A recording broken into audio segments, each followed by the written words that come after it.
Nous devons aider le continent to africain. live with us the European dream. Good friend of Taiwan. Europe Matin. Première étape de votre revue de presse internationale. Ce matin, nous sommes en Belgique avec vous, Laura Van Leerberg. Bonjour. Bonjour. Les gros titres de la presse belge ce mercredi. Le ministre de la Justice belge s'apprête à passer les fêtes dans une planque, titre le journal Le Soir. Il est pour la deuxième fois placé sous surveillance policière, confiné avec sa famille dans une maison sécurisée. En cause de nouvelles menaces, sans doute en lien avec la lutte contre le grand banditisme, précise le quotidien La Libre Belgique.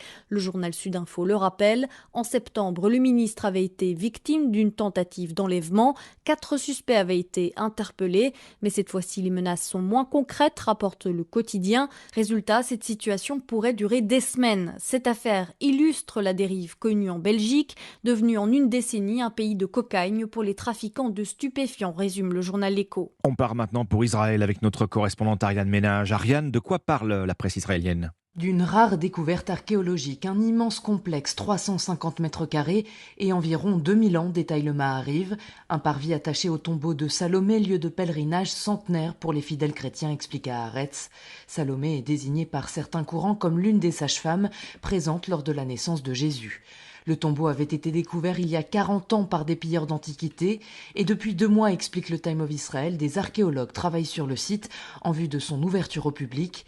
Ils dévoilent cette grotte funéraire mais aussi des restes d'échoppes, des mosaïques, des inscriptions, des objets datés de 2000 ans jusqu'au 8e et 9e siècle, la période musulmane. Un peu de patience pour les curieux selon le Jérusalem Post, quelques travaux de restauration sont encore nécessaires. Nous sommes enfin en Afrique du Sud avec Patricia Huon. De quoi traite ce matin la presse sud-africaine ? De la conférence nationale de l'ANC, le parti au pouvoir depuis 1994. Une victoire pour Cyril Ramaphosa et ses alliés, titre le Business Day.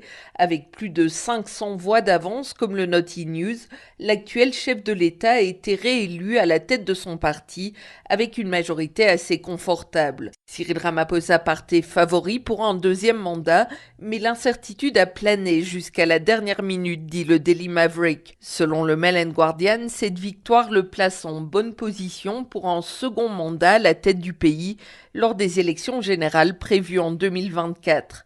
Mais l'ANC est de plus en plus divisée. Une majorité de cadres du parti ont apparemment estimé que Cyril Ramaphosa restait leur meilleur atout selon News 24 pour éviter une débâcle lors des prochaines élections.